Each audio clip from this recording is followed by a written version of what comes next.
Hello दोस्तों, बात करेंगे आज एक ऐसी टैबलेट के बारे में, एक ऐसी दवा के बारे में जिसका प्रयोग एक से अधिक कई बीमारियों में किया जाता है। बात करेंगे अब इस दवा की हिस्ट्री के बारे में कि इसका क्या यूज होता है, क्या साइड इफेक्ट होते हैं, क्या इसकी बॉन्डिंग होती है, क्या इसकी मोड ऑफ एक्शन होती है, क्या इसके साइड इफेक्ट होते हैं, क्या इसके प्रिकॉशन होते हैं, क्या इसकी प्राइस होती है, क्या इसके ब्रांड होते हैं।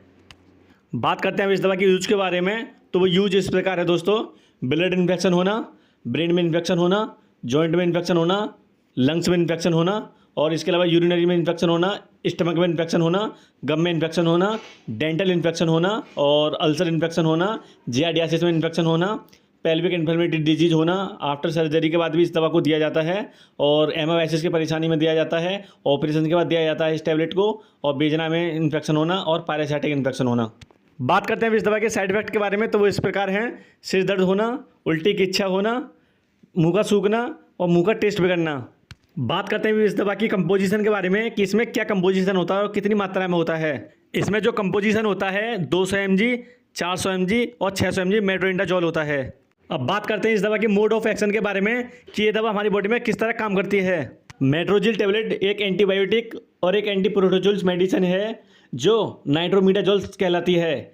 ये हमारी बॉडी में बैक्टीरिया के ग्रोथ को रोकती है और जो अदर माइक्रोऑर्गेनिज्म होते हैं उन्हें भी रोकती है जो इन्फेक्शन का कारण बनते हैं। अब बात करते हैं इस दवा की बॉन्डिंग क्या होती है और चेतावनी क्या होती है। तो वो इस प्रकार है: मेनिंजाइटिस होना, अबनॉर्मल ब्रेन फंक्शन होना और सीजर होना।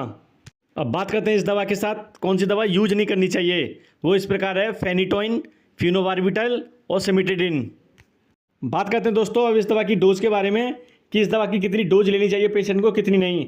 1 साल से 2 साल तक का जो बच्चा होता है उसके लिए 50 मिलीग्राम TDS 3 दिन के लिए, 3 साल से 6 साल तक का जो बच्चा होता है उसके लिए 100 मिलीग्राम TDS 3 दिन के लिए, और जो 200 मिलीग्राम से 400 मिलीग्राम की जो टैबलेट होती है वो 3 टाइम 3 दिन के लिए, और जो 600 mg की टैबलेट होती है वो 2 टाइम। और डॉक्टर अपने एक्सपीरियंस के हिसाब से और पेशेंट की स्थिति के अनुसार इस दवा को डोज के हिसाब से देते हैं।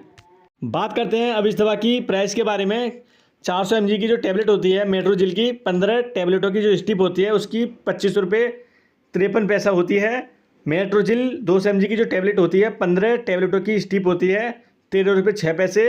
और मेट्रोजिल ER 600 mg 10 टैबलेटों की जो स्टिप होती है 75 रुपये 70 पैसे। बात करते हैं दोस्तों अब इस दवा की ब्रांड के बारे में कि मार्केट में इस दवा के कौन कौन से ब्रांड मिलते हैं। तो वो इस प्रकार है: मेट्रोजिल 400 mg, मेट्रोजिल 200 mg और मेट्रोजिल ER 600 mg। ये सभी ब्रांड मार्केट में आसानी से मिल जाते हैं। मेट्रोजिल टैबलेट प्रेगनेंसी में मतलब गर्भावस्था में, लैक्टेशन दुग्धावस्था में, लीवर में, किडनी में, सभी ऑर्गन्स में पूरी तरीक़ा से सेफ है।